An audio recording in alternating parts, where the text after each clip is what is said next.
This is VK6ARN, Newswest. We are a community organisation and we've been serving up the best amateur radio news in Australia since 1931.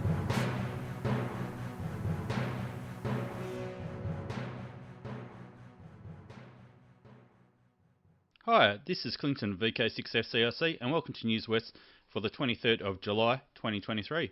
Now over to Steve Kennedy, VK6SJ, with another episode of Did You Know? Hi, I'm Steve, VK6SJ, with this week's episode of Did You Know? Last week we did a deep dive into design principles for radio and repeater site power supplies, but focused mainly on battery backup. This week we will look at how we charge those batteries.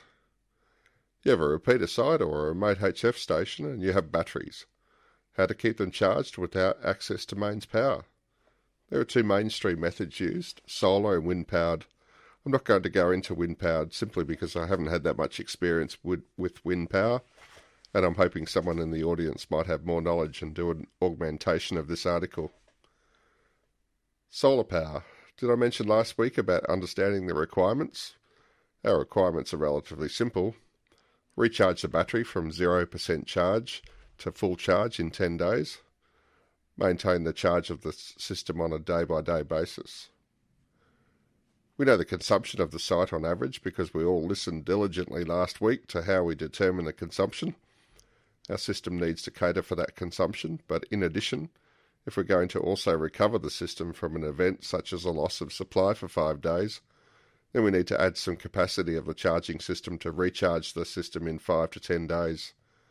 This means that the system needs to recharge the existing load plus 10 to 20% more to also start to recharge the battery.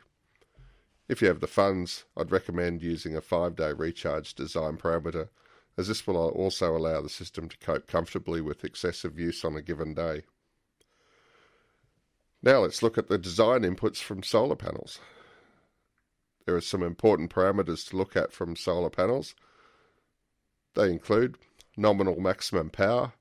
This is the rated maximum power output from the panel. Operating voltage. This is the voltage expected at a peak of a panel when connected to a load. Short circuit current. This is the current supplied to the load and is also the current you can expect to measure during the peak of the day when measuring current across the panel on its own. If we convert our 34.8 amp hours of consumption at 13.8 volts DC to power, we end up with about 480 watts over a 24-hour period. So, look around for a 500 watt panel and we're good, right? Not quite. For one, we need to add 10 to 20% to recharge the battery bank after an event, so that makes 550 to 600 watts. The next step is to understand what the maximum power rating of a solar panel means. For most of us, purchasing new solar panels for a hobby that takes pride in doing more for less dollars means you're most likely repurposing old panels. Back in the late 90s when I first started designing systems with solar power, an 80 watt panel delivered about 15 volts at 5 amps or so. The cost of a panel was in the order of about $700. Now, of course, with much increased demand and better technology, the cost has come down to around $1 a watt installed. But even cheaper are second-hand panels from refurbishments of existing domestic solar installations, which can be had for as little as $20 a panel. The issue with the domestic solar panels is that they are aimed at being able to produce 240 volts AC after a regulator, not 13.8 volts DC. This means that the panel voltage is now in the order of 40 plus volts DC. This represents a bit of a challenge when it comes to getting our battery voltage down to 13.8 volts DC. The latest variation of solar regulators are called MPPT chargers. These take strings of panels, typically 3, to bring the overall panel voltage to around 150 volts, then converts the charging voltage to something suitable for either a 12, 24 or 48 volt DC bank. The advantage of these kind of regulators is that because the panel input voltage is in the order of 150 volts, they can easily regulate down to say 58 volts DC for more hours in a day than an older linear regulator. Now, back to the panels. The rating of a panel is related to the power it can deliver per hour. A 300 watt panel can deliver nominally 300 watts per hour. This doesn't mean it will deliver 300 watts per hour while the sun is in the air.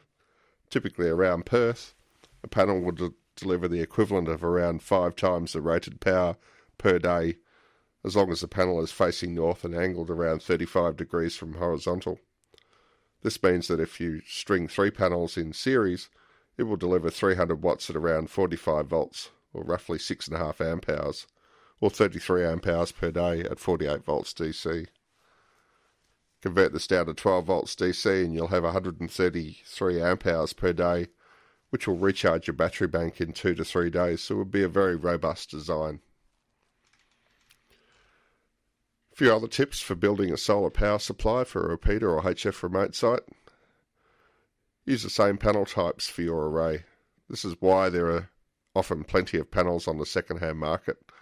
An upgrade on a domestic system usually ends up with a total replacement of panels, as solar panels only seem to be in production for a couple of years for each model. For maximum efficiency from the panels, face them north and at an angle from horizontal roughly equivalent to your latitude. Choose a solar regulator that is already supplying DC voltage, not AC, and look for brands from comms wholesalers. Some good brands include Morningstar, Victron and Plasmatronics, and are all reputable RF quiet brands of regulators. Well, thanks for listening. This has been VK6SJ Steve with another episode of Did You Know? Greetings all amateur radio operators. Please be aware that the Northern Corridor Radio Group will be holding its annual Hamfest on Sunday morning, the 20th of August 2022 at the Cyril Jackson Community Hall in Bassendean. Please make note of the date change, with the Hamfest being held 1 week earlier than usual. The Hamfest will start at 9 a.m. and finish at around lunchtime. As always, suppliers can set up from 7:30 a.m. and the NCRG will be staging a raffle with tickets available on the day and online before the event. There are some fantastic prizes on offer this year. First prize is a Yaesu FT710 HF/50 MHz radio valued at $1,695. Second prize is an ICOM ID52A handheld with D-Star 2 and 70 SEMS valued at $849. Third prize is an MFJ Enterprises 991B HF antenna tuner that's valued at $400. And fourth prize is a Raspberry Pi Model 4B with 8 GB of RAM. This is a do-it-yourself kit with a few bits and pieces in. That's valued at $322. Tickets, they're on sale from the 20th of June, so that starts in a few days, and it's available to people in New South Wales, Northern Territory, Queensland, South Australia, Tasmania, Victoria, and of course Western Australia. $5 per ticket is the charge, as always, and the raffle will be drawn on the day at the finish of the Hamfest at 12 o'clock. So please come along, catch up with your friends, check out the new and second-hand wares that will be on sale, and of course dine out on some of the yummy snacks that will be available from the canteen. If you want to book a table to sell or exhibit at the Hamfest, please be aware that the tables will run out fast. There's no charge for the table, just an entrance fee on the day of $5 per person, NCRG members included. Additional details will be posted on the NCRG website, so please look for those. If you'd like to book a table or ask a question about the Hamfest, please contact myself, Brad Peters, VK6 Bravo Alpha Papa on 0427 401 513. Looking forward to seeing you all there. Hi, this is Clinton, VK6FCRC, back with you. In that last segment from the NCRG, I noticed that they mentioned that the Hamfest was on the 20th of August 2022. It should actually be the 20th of August 2023. Anyway, now over to VK4SN with information on last week's Trans-Tasman contest. Since 1931, Newswest has provided amateur radio news for Western Australia and beyond. This is VK6ARN. Hi, this is Alan, VK4 Sierra November, Trans-Tasman Contest Manager. Last Saturday night saw many stations taking advantage of the excellent conditions on the low bands. Even QRP stations were allowed, and VK6 and 8 were able to work ZL with ease. I'm extending log submission time by an extra day to include today, Sunday. So get submitting by 1400 Zulu today. That's midnight Eastern Australian Standard Time. If you wish to make a comment, then add them to the soapbox line in the Cabrillo header.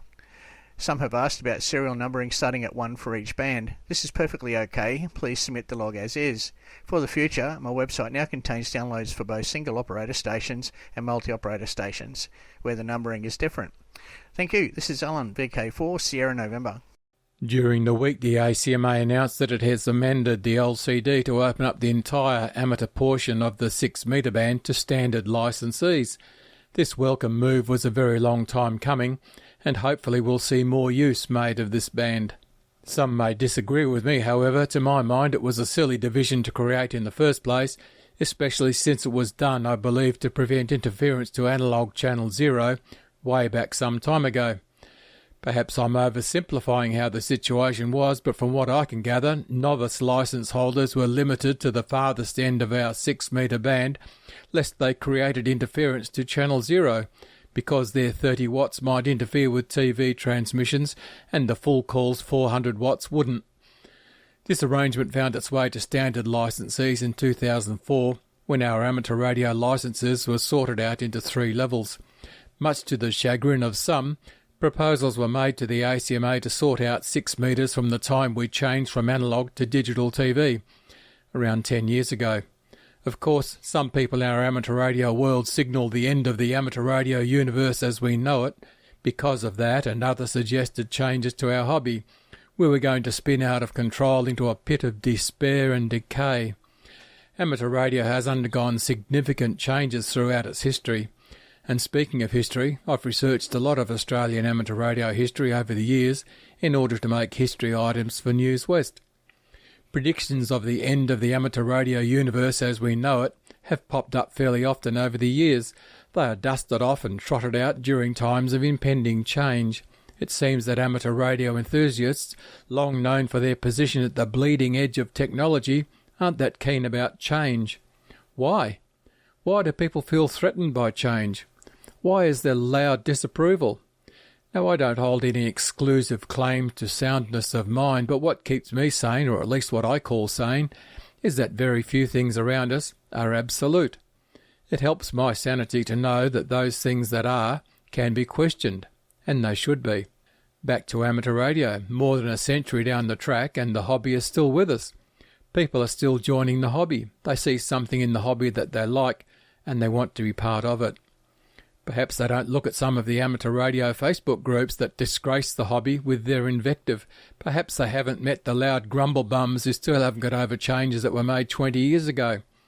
Please, folks, don't ever lose sight of the fact that amateur radio is a hobby, not a professional pursuit. I realise and appreciate that amateur radio is full of people on a busman's holiday, and it's possible that they have difficulty separating their professional knowledge from what's required for amateur radio. In our discussions about where the lines in the sand are drawn in terms of privilege for our 3 amateur radio licence levels, can we please think about what's going to make our hobby more relevant to today's people and take it forward to tomorrow's? And finally, single sideband was going to be the end of the amateur radio universe as we know it. I'm Bob, VK6POP. The Radio Amateur Society of Australia's website has some free resources that can assist you to get things working right. To start with, the website is vkradioamateurs.org. If you're a newcomer to the hobby, select the Newcomers tab and explore the options there. The Amateur Radio Welcome Pack is provided free to clubs who conduct courses. These packs comprise a portfolio folder which includes a number of useful documents and reference sheets. Give your students some practical and relevant material to take away at the end of the course. And again, that's free. Clubs just need to ask for it. The Amateur Radio Guidebook contains a wealth of information online that newcomers will find useful for setting up their station. VK Regs is a website that provides a guide to the regulations governing the hobby of amateur radio in Australia. It is a joint publication of the Radio Amateur Society of Australia and the Radio and Electronics School. Amateur Radio Tech Support is a knowledge-based site where you can search for information or ask a question. Further along the main menu is an item that invites you to fight QRM. This one takes you to the QRM Guru website, which again is a knowledge-based site where you can ask a question or look at what other people have asked and read up on how their QRM problems were solved. There's also a link to the QTC online magazine, which is published quarterly by the Radio Amateur Society of Australia. All of these resources are free for you to use. You don't have to be a member of anything to utilise those resources. The website again is vkradioamateurs.org. Good morning, yes, it's me again with this week's helpline for the 23rd of July 2023. Today I have for you the following. For sale, I've got an ICOM IC718HF transceiver, 10 metres through 160 metres, 100 watts out, comes with hand microphone, power lead, original handbook, very good condition, no scratches or marks, $450 only. Contact Greg, VK6 Echo Delta, his phone number 0417 900 874. That's 0417 900 874. That's Greg, VK6 Echo Delta. And the next item comes from Clive. He has a couple of speaker drivers here, nominal 8 ohms and 150 watts RMS, up to 300 watts on program, and very sensitive. And they are 12-inch speakers by E-Tone, Echo Tango Oscar November Echo model 241, 12-inch or 300 millimeters loudspeakers available, $35 each. Get in there and give Clive a ring. VK6X Charlie Sierra Whiskey is his call sign, and his phone number, I'll just get it for you, hang on, don't go away. His email address is Charlie Sierra Whiskey Alpha Lima Lima India Sierra @hotmail.com. It's Clive, VK6CSW. His email, Charlie Sierra Whiskey Alpha Lima Lima India Sierra @hotmail.com. And I don't know about any other items. So VK6 Lima Golf Bravo did have a high gain TH3 Junior, $750. Telephone 9592 7915. That's 08 prefix 9592 7915. That's all I got for this week. Wish you all well. Hope you're having a warmer day today than yesterday. And cheers for now, 7-3 from Roy, VK6X Ray Victor. My email address, by the way, is roy.watkins@bigpond.com. Hi, this is VK6FCRC back with you. And from the team at Newswest, I'd like to thank the broadcasters, contributors, plus the readers and listeners of Newswest each week. In the words of another famous ham, walk softly.